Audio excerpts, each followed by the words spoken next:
couldn't have two more different heavenly bodies than the sun and the moon. The sun's diameter is 864,000 miles and is 93 million miles away from the Earth. The moon's diameter is 2,160 miles and it's a mere 250,000 miles away.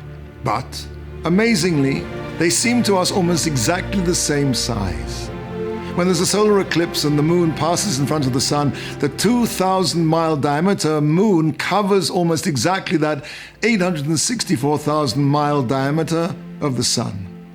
From where we are in space, the sun and the moon look identical. Isn't that a bit strange?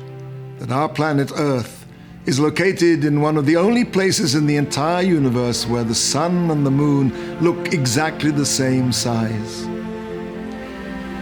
The Torah describes the creation of the sun and the moon thus: God made the two great luminaries, the great luminary to rule by day and the small luminary to rule by night. In the first part of the verse, the Torah refers to both the sun and the moon as Hamaros HaGedolim, great luminaries.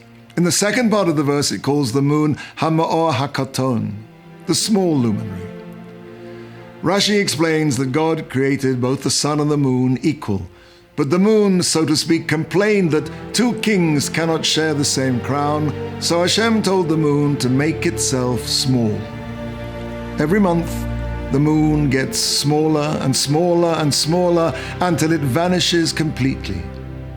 Now, seeing as the moon was created as a luminary and its entire reason to exist is to shine, when it no longer radiates light, it's as though it is no more. Thus, the new light of the new moon is a light that never shone before. The new moon is quite literally new, and that original decree of diminution does not apply to it.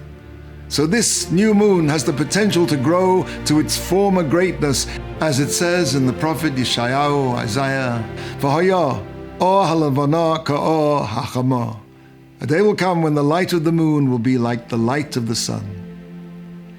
In the ceremony of Kiddush Levana, the sanctification of the moon, we say, "Shegam heim asidim le'schadesh kamosa," that we, the Jewish people, will be renewed in the future, just like the moon. Like the moon, we will arise from nothing. The Jewish people are the people of the moon. So many times in our history, we seem to be on the point of vanishing completely, of extinction, vanishing into the darkness, and we rise time and time again like the moon.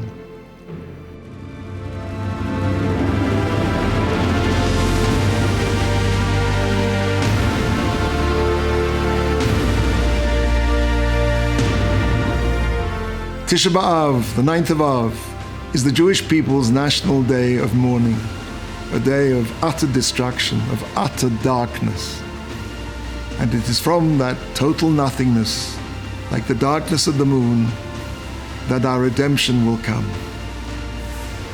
Could it be that the uncanny visual similarity of the size of the sun and the moon is a promise to the Jewish people written in the stars?